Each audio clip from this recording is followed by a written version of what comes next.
नमस्कार दोस्तों, स्वागत है आपका हमारे इस नए एपिसोड में। दोस्तों, पिछले 10-15 दिन से जो सवाल मुझसे सबसे अधिक बार पूछा गया वो था, क्या लोहे के दाम और बढ़ेंगे?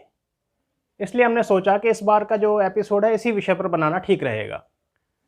जिससे पहले कि हम शुरू करें, मेरा आप सभी से निवेदन कि आप हमारे वीडियोस को लाइक करें या ना करें, लेकिन हमारे चैनल को सब्सक्राइब ज़रूर करें और हमारा जो काम है इसे अपनी स्टील फ्रैटर्निटी के साथ शेयर ज़रूर करें, क्योंकि हमारा केवल एक ही मकसद है कि लोहे से जुड़ी हर जानकारी लोहे से जुड़े हर व्यक्ति तक पहुंचे।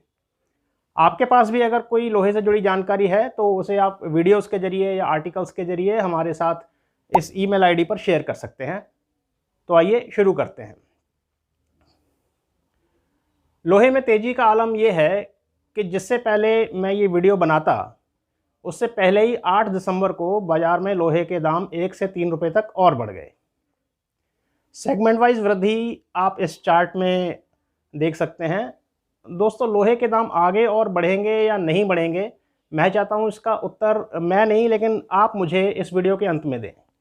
मैं आपके सामने एक एक करके तथ्य रखूंगा, कोई टेक्निकल जार्गन यूज़ नहीं करूंगा, बेहद आसान भाषा में बात करूंगा ताकि ये जानकारी अधिकांश लोगों तक पहुंचे।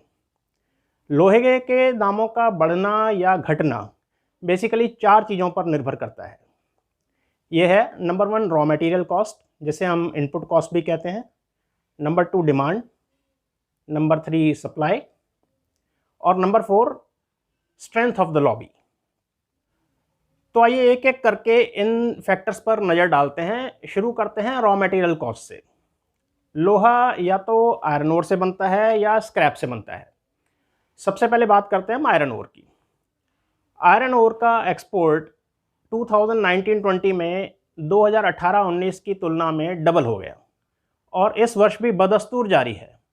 स्टील इंडस्ट्री ने कई बार सरकार को आयरन ओर निर्यात रोकने की अपील की है। सरकार ने भी अभी हाल ही में आश्वासन दिया है, हाल ही में नहीं कई बार आश्वासन दिया है कि एक्सपोर्ट पर बैन लगाएगी, लेकिन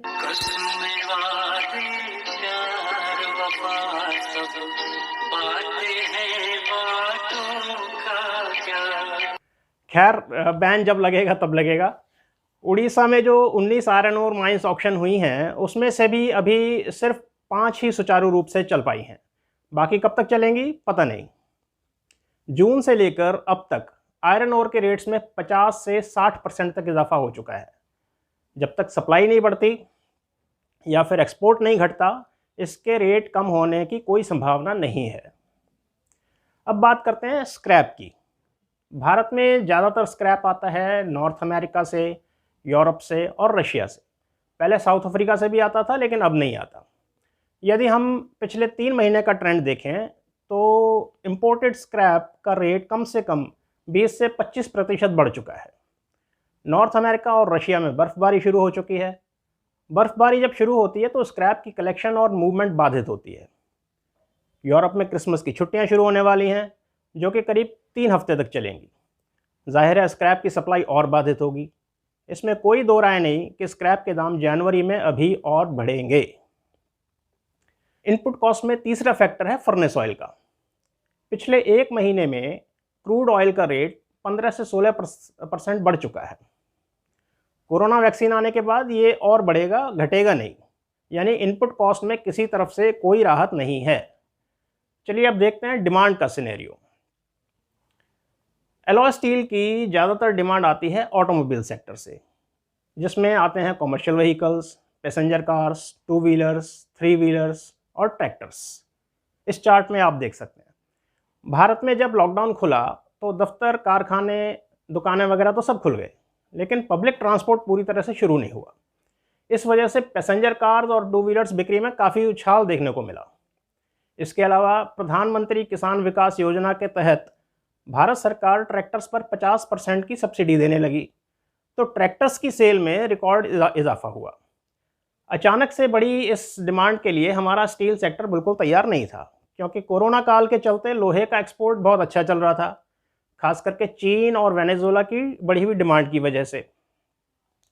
इस बढ़े हुए एक्सपोर्ट और बढ़ी हुई लोकल मांग के चलते डिमांड सप्लाई में तकरीबन 20 से 25% का गैप आ गया और इसी के साथ शुरू हुआ रेटों में बेतहाशा वृद्धि का सिलसिला, जो अभी तक कायम है।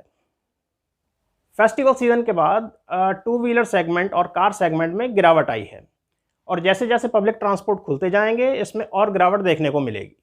ट्रैक्टर्स में भी सीजनल डिप देखा जा सकता है।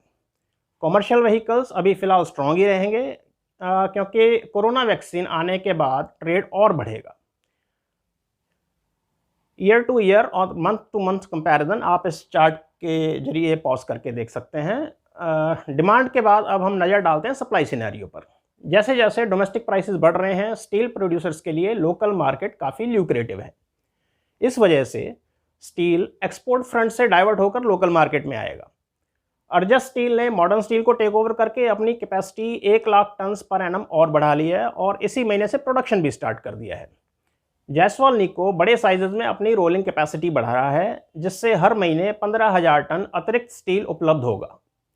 लिबर्टी स्टील भी अपने आधुनिक मेटालिक वाले प्लांट से फरवरी तक प्रोडक्शन शुरू कर देगा। लिबर्टी स्टील ने ओडिशा में आधुनिक मेटालिक का प्लांट NCLT के जरिए टेक ओवर किया था, जिसकी एनुअल कैपेसिटी 3 लाख टन्स की है। तो कुल मिला के सप्लाई साइड ईज आउट तो होगी, लेकिन इसका इम्पैक्ट आने में करीब 2 से 3 महीने का समय और लगेगा। अंत में चौथा फैक्टर है जिसकी लाठी उसकी भैंस। NCLT के जरिए स्टील सेक्टर में बड़े प्लेयर्स का कंसोलिडेशन हो चुका है। आज की तारीख में स्टील इंडस्ट्री में 4 बड़े प्लेयर्स हैं: Tata steel, steel authority of India limited, JSPL और JSW। ज़्यादातर छोटे या मध्यम साइज के स्टील प्लांट इनकी छत्रछाया में आ चुके हैं, इसलिए इनकी स्ट्रेंथ काफ़ी बढ़ गई है और ये चारों आसानी से प्राइस डिक्टेट कर सकते हैं। तो अगर हम नट शेल में बात करें तो कुल मिला के स्टील वालों की इनपुट कॉस्ट बढ़ रही है। अगले 2 से ढाई महीने में डिमांड गिरेगी तो ज़रूर, लेकिन इतनी नहीं गिरेगी कि सप्लाई से कम हो जाए। सप्लाई बढ़ेगी, इसका इम्पैक्ट आने में लेकिन अभी टाइम लगेगा और स्टील लॉबी तो ताकतवर है ही। इन सभी फैक्टर्स के चलते हमारा मानना है कि कमोडिटी स्टील तेज ही रहेगा और रेट्स में और भी बढ़ोतरी हो सकती है। रही बात एलॉय स्टील की, तो यहाँ स्टील प्रोड्यूसर्स रेट तो बढ़ाएंगे ही, इसमें कोई शक नहीं है। तकरीबन 2 से 3 रुपए तक रेट और बढ़ सकते हैं, लेकिन OEM की तरफ से काफ़ी रेजिस्टेंस रहेगा क्योंकि डिमांड में कुछ कमी आ रही है। अगले महीने से इस फाइनेंशियल ईयर का लास्ट क्वार्टर भी शुरू हो रहा है। लास्ट क्वार्टर में OEM प्राइस इंक्रीज देने में हमेशा आनाकानी करता है, लेकिन इसमें एक कैच भी है। जब पैसे मांगने वाला और पैसे देने वाला एक ही घराने का हो तो कुछ भी संभव है। मेरा मतलब है कि जब मांगने वाला टाटा स्टील हो और देने वाला टाटा मोटर्स हो, then you never know. OEM ने प्राइस इंक्रीज दे दिया तो ठीक है, वरना फोर्जर्स के लिए मुसीबत बढ़ने वाली है। ये हमारी व्यक्तिगत राय है, लेकिन आप इस बारे में क्या सोचते हैं, आप भी हमें नीचे कमेंट बॉक्स में लिखकर ज़रूर बताएं। वैसे इस सब के अलावा एक और मेथड है जिससे हम पता लगा सकते हैं कि रेट बढ़ेंगे या नहीं बढ़ेंगे, और ये काफ़ी आसान मेथड भी है। एक फूल लीजिए, ज़रूरी नहीं गुलाब का ही हो, कोई भी हो सकता है, और शुरू हो जाइए। रेट बढ़ेंगे, नहीं बढ़ेंगे, बढ़ेंगे, नहीं बढ़ेंगे, बढ़ेंगे। ये जो मेथड है इसका सक्सेस रेट पूरे 50% है। और एक पते की बात बताऊं, ये जो इससे पहले हमने एनालिटिकल मेथड देखा ना, उसका सक्सेस रेट भी 50% ही है। नमस्कार।